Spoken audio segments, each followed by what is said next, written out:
今日も軽く、もしもトーク。もしもトークばっかりだな。もしもトーク。で、もし、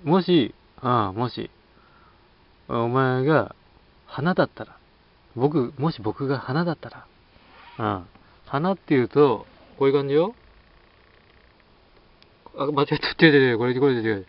今のは今の、今の、今の違う花だったな、今。こういう感じ。こういう感じだな。もし僕がこんな花だったら、花って言うとどういうイメージ？花やっぱりなんだろう。すっごく見てると、穏やかな気持ちになってくるっていうか、どうだろうな。花見て無性に腹が立つとか危ないから、そんなやつな。あんましないと思うし。うん。なんか穏やかな気持ちになってくるお花。うん。ほんでうん。他のイメージ。花のイメージ。そうだな。やっぱりなんだろうな。うん。植物だし、うん。なんだろう。やっぱり、まあ、ほんわかしてくるよね。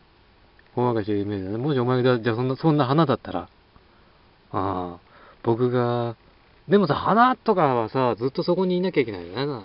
その場に。自爆霊みたいにね。もう一応そこから動けないな。動けないけどね。うん。それがな、動けないのが苦しいとか、それがそもそも人間的な発想だよ。生まれた時から花だったら、多分、動きたいなとか、そういうこと思わないよ。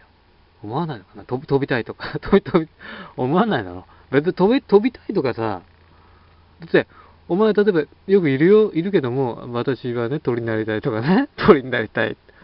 いるけども、で、実際具体的にさ、じゃあさ、飛べたとして、何になる？飛べたとして何になるったって、まあ別に、そうだろ？別に人間さ、飛べないけど、別に何の不自由もないじゃん。ないね、確かにね。そうだろ？それと同じだよ。花だって。歩けねえ、動けねえかもしんないけど、何の不自由もないよ、花的には。そういう生き物だもんな。うん。だから、不自由ないと思うよ。動けなくても。ほんで、もしお前がそんな花だったら、僕がそんな花だったら、もしそこにね、人間がやってきてね、うん。積まれちゃったら、積まれちゃったら、うん。茎のとこからグッキーってさ、積まれて、家持って帰られてね、花だとか言いながら、家に持って帰られて、お持ち帰りされて、家にそいつな。うん。たらどうする？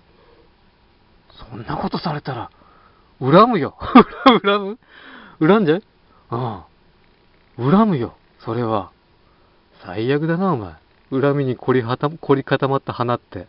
恨みに凝り固まった花ってそんなことされよ。それは怒るでしょ、だって。いやー、最悪、んで、家でさ、その花瓶かなんかにさ、刺されるわけだね。生けられるわけでしょ。うん。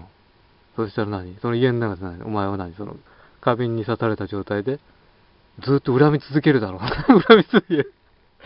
やだな、そんな花。だってそこまでされたら当たり前よ。恨むに決まってんじゃん。積まれちゃってさ、変な水に入れられてさ、家で。ああ。恨むよ、そりゃ。恨むか、やっぱり。ああ。憎いね。憎い。やだな、そんな花。